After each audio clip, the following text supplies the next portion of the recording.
90 का दशक म्यूजिकल और रोमांटिक फिल्मों का वो दौर जिसे चाहकर भी लोग भूल नहीं सकते हैं। उस दौर की फिल्में न सिर्फ अपनी कहानियों और गानों के लिए याद की जाती हैं, बल्कि उन फिल्मों के जरिए दर्शक बीते दिनों की यादों को भी तरोताजा कर लिया करते हैं। उन फिल्मों के गीत भी अगर कहीं कानों में सुनाई दे जाएं, तो दिल में एक सुकून का एहसास होता है। ऐसे में जब भी उस दौर की सबसे खूबसूरत और यादगार फिल्मों का जिक्र होता है, तो सुपरहिट फिल्म साजन का नाम जरूर लिया जाता है, जो एक खूबसूरत फिल्म होने के साथ साथ अपने कर्णप्रिय गानों के लिए भी याद की जाती है। 30 वर्ष से भी ज्यादा वक्त गुजारने के बाद भी उसी शिद्दत से याद की जाने वाली फिल्म साजन से जुड़े यादगार और दिलचस्प किस्से भी कम नहीं हैं, जिनके बारे में आज के वीडियो में हम आपको बताने वाले हैं। राज कपूर की संगम हो या 90s में बनी साजन, प्रेम त्रिकोण पर आधारित फिल्मों ने हमेशा से ही दर्शकों को अपनी तरफ आकर्षित किया है। वर्ष 1991 में रिलीज हुई फिल्म साजन उस वर्ष की सबसे ब्लॉकबस्टर फिल्मों में से एक थी। फिल्म के साथ साथ इसके सभी गाने भी सुपर डुपर हिट हुए थे, जो आज तक संगीत प्रेमियों के पसंदीदा हैं।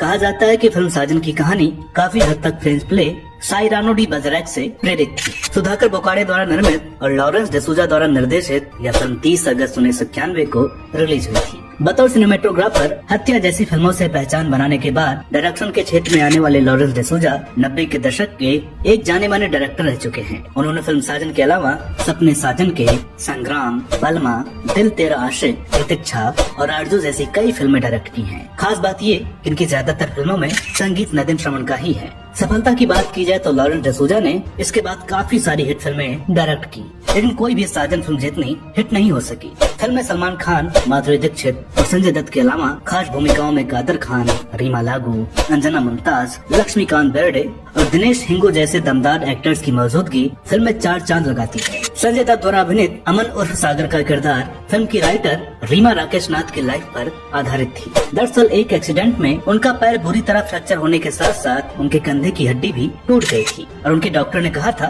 कि रीमा की कभी शादी नहीं हो सकेगी या उनके लिए नुकसानदायक हो सकता है। इस हादसे का उनकी निजी जिंदगी के साथ साथ प्रोफेशनल जिंदगी पर भी काफी असर हुआ था, क्योंकि इसी दौरान उन्हें रणधीर कपूर की आने वाली फिल्म जवानी दीवानी में लीड रोल के लिए साइन किया गया था, लेकिन एक्सीडेंट के बाद उनकी जगह जया बच्चन को लिया गया। बहरहाल रीमा राकेश नाथ आज बॉलीवुड की सबसे मशहूर फीमेल राइटर हैं, जिन्होंने सैलाब, साजन, आरजू, दिल तेरा आशिक, याराना, हम तुम्हारे हैं सनम और मोहब्बत जैसी फिल्में लिखने के अलावा फिल्म याराना का निर्माण व फिल्म मोहब्बत का निर्देशन भी किया है। खास बात ये कि इनकी सभी फिल्मों की एक्ट्रेस माधुरी दीक्षित ही हैं। इसकी एक वजह यह भी है कि रीमा जी के पति राकेश नाथ एक्ट्रेस माधुरी दीक्षित के मैनेजर रह चुके हैं। उनके बेटे करण नाथ भी एक एक्टर हैं, जो वर्ष 2002 में आई फिल्म ये दिल आशिकाना के लिए जाने जाते हैं। कम लोगों को ही पता होगा कि रीमा एक्टर सप्रू जी की बेटी हैं, जो 60 व 70 के दशक के जाने माने चरित्र अभिनेता हुआ करते थे। रीमा जी के भाई तेज सप्रू भी एक मशहूर चरित्र अभिनेता हैं। यह फिल्म सलमान खान के उन दिनों की फिल्म है जब उन्हें अपना स्टारडम बनाए रखने के लिए एक सुपरहिट फिल्म की बहुत जरूरत थी, क्योंकि मैंने प्यार किया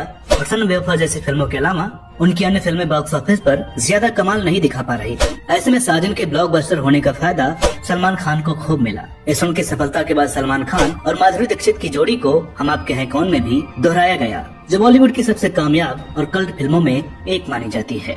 सलमान खान, जो कभी मैंने प्यार किया फिल्म में 80s वाले दुबले पतले संजय दत्त की लुक की याद दिलाया करते थे, इस फिल्म के जरिए पहली बार संजय दत्त के साथ नजर आए थे, जिसे दर्शकों ने भी खूब पसंद किया था। बाद में दोनों की जोड़ी फिल्म चल मेरे भाई में भी नजर आई थी। इसके अलावा फिल्म 10 में भी इनकी जोड़ी को साइन किया गया था, लेकिन वो फिल्म बन नहीं सकी। साजन फिल्म में अमन वर्मा और सागर के लिए संजय दत्त पहले पसंद नहीं थे। दरअसल पहले यह रोल आमिर खान को ऑफर किया गया था, जिससे उन्होंने इनकार कर दिया। इसके बाद संजय दत्त से बात की गई और वो फिल्म में शामिल हो गए। दरअसल उस समय संजय के पास 2-3 एक्शन फिल्में थी, इसलिए वे एक इमोशनल रोल करने के लिए तुरंत तैयार हो गए। डायरेक्टर लॉरेंस डिसूजा आमिर के उस इनकार को फिल्म के लिए वरदान की तरह मानते हैं। उनका कहना है यह किरदार संजय दत्त के लिए एकदम परफेक्ट था। मुझे व्यक्तिगत तौर पर लगता है कि आमिर इतने फिट नहीं हो पाते। उन्होंने कहा कि जो होता है अच्छे के लिए ही होता है। एक इंटरव्यू में बंगाली एक्टर प्रोसेनजीत चटर्जी ने बताया था कि पहले साजन के मेकर्स उन्हें ऋषि कपूर को लेकर ये फिल्म बनाना चाहते थे। उन्हें संजय दत्त वाला रोल ऑफर किया गया था और ऋषि कपूर को सलमान खान वाला। उसी दौरान प्रोसेनजीत की बंगाली फिल्म अमर संगीत सुपर हिट हुई थी,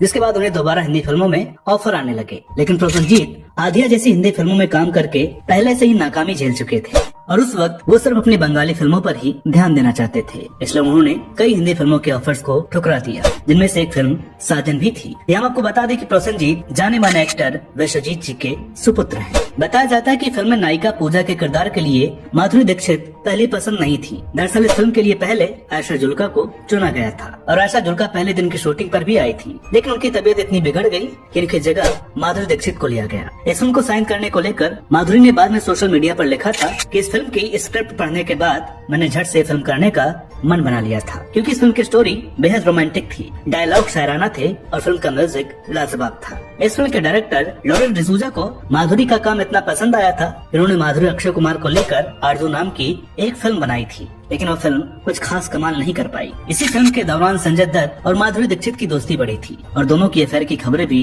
काफी सुर्खियों में आई थी। दोनों एक्टर्स की केमिस्ट्री को दर्शकों ने भी खूब पसंद किया था। इसका उदाहरण है इस जोड़ी की अगली फिल्म खलनायक। इस फिल्म में भी दर्शकों ने इस जोड़ी को हाथों हाथ लिया, लेकिन उसी दौरान 1993 बम ब्लास्ट केस में संजय के जेल जाने के बाद दोनों के बीच दूरी आ गई। दोनों के बीच दूरी आ जाने से यह रिश्ता पूरी तरह से खत्म हो गया। बाद में वर्ष 2019 में रिलीज हुई फिल्म कलंक में दोनों एक्टर एक बार फिर पर्दे पर एक साथ नजर आए। हालांकि खलनायक से पहले यह जोड़ी इलाका और थानेदार जैसी फिल्मों में साथ काम कर चुकी थी। फिल्म में एक छोटी लेकिन मेनका की यादगार नेगेटिव भूमिका में एक्ट्रेस एकता भी नजर आई थी, जो फिल्म में सलमान यानी आकाश से एक शर्त लगाकर संजय दत्त यानी अमन से प्यार का नाटक करती है और इनकार पाने के बाद अमन को उसके पाइज होने का ताना मारती है। तुम लोगों को ही पता होगा कि एकता एक्टर मोहनीश बहल की पत्नी है और अब आरती बहल के नाम से जानी जाती हैं। दरअसल एकता का असली नाम आरती ही है, जिसे सदाबहार अभिनेता देवानंद ने अपनी फिल्म अव्वल नंबर में उन्हें आमिर खान के साथ लॉन्च करते समय बदल कर एकता कर दिया था। बाद में एकता कई फिल्मों और टीवी शोज में भी नजर आई।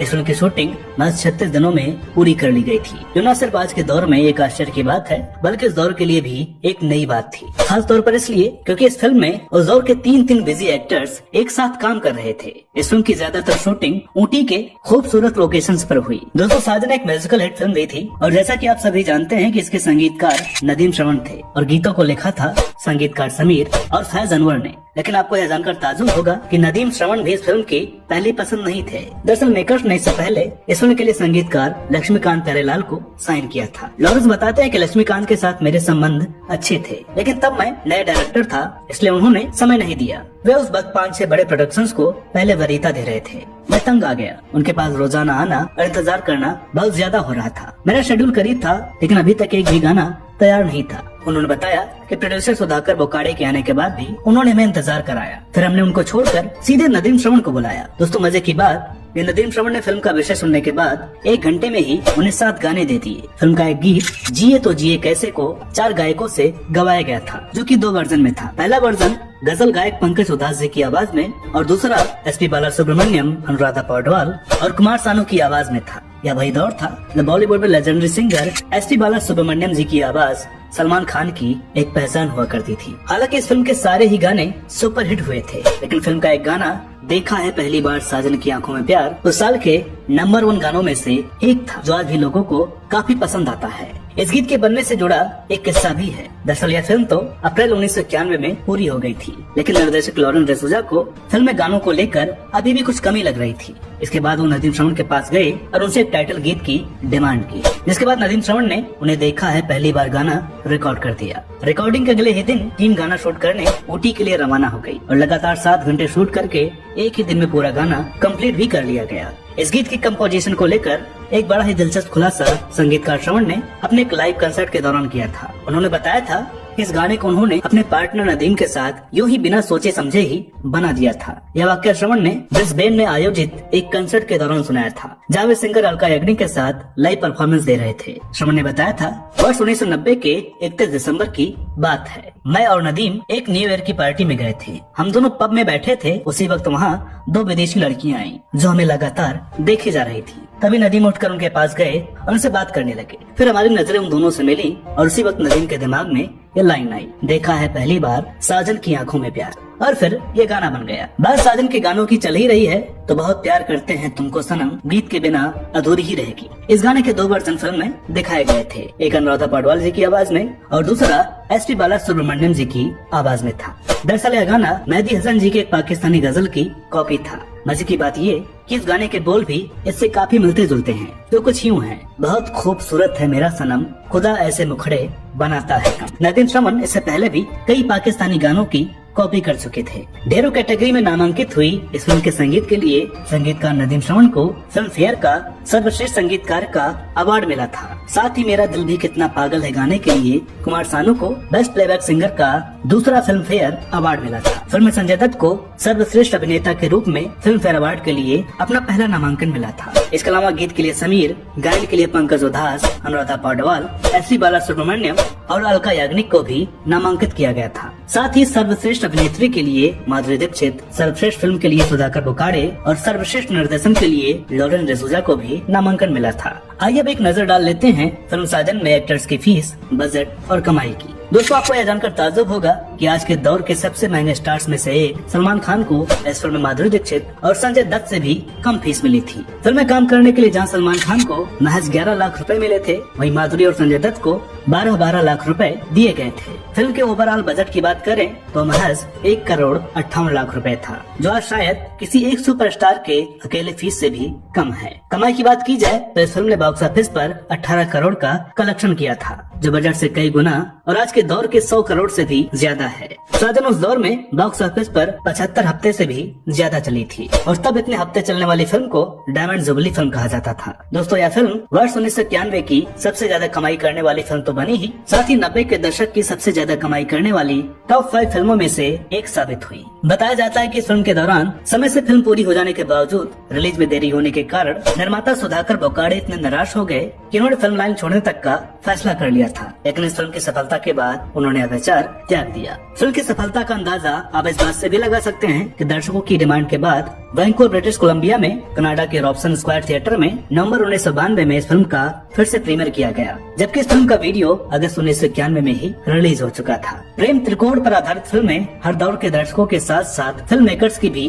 पहली पसंद रही हैं। इसमें कोई शक नहीं कि इस फिल्म की कामयाबी के बाद ऐसी लव स्टोरी का दौर फिर से लौट आया था। इस फिल्म की सफलता के बाद वर्ष 1993 में यही कहानी तेलुगु भाषा में बनी फिल्म अल्लारी प्रियडू में भी दिखाई गई। बस फर्क इतना था कि इसके प्रेम त्रिकोण में 2 लड़के और 1 लड़की के बजाय 2 लड़की और 1 लड़के की कहानी दिखाई गई थी। मजे की बात की यह फिल्म भी ब्लॉकबस्टर साबित हुई, जिसे बाद में तमिल और कन्नड़ भाषाओं में भी डब किया गया था। साल 2012 से फिल्म के डायरेक्टर लॉरेन डिसूजा फिल्म साजन के रीमेक बनाने की योजना बना चुके हैं, लेकिन हर बार कुछ न कुछ रुकावट आने से अब तक उन्हें सफलता नहीं मिल सकी है। साल 2019 में उन्होंने एक बार फिर इसकी रीमेक बनाने की घोषणा की थी, जिसके लिए उन्होंने शाहिद कपूर, जॉन अब्राहम और कंगना रनौत को लेने की बात भी कही थी। साथ ही संगीतकार नदीम श्रवण से उन्होंने बात भी कर ली थी। बहरहाल ये फिल्म जब भी बने, दर्शकों के लिए इस फिल्म का रीमेक देखना जरूर दिलचस्प होगा। तो दोस्तों, हमें उम्मीद है कि आज की यह वीडियो आपको पसंद आई होगी। वीडियो अगर अच्छी लगी हो तो प्लीज इसे लाइक करें, शेयर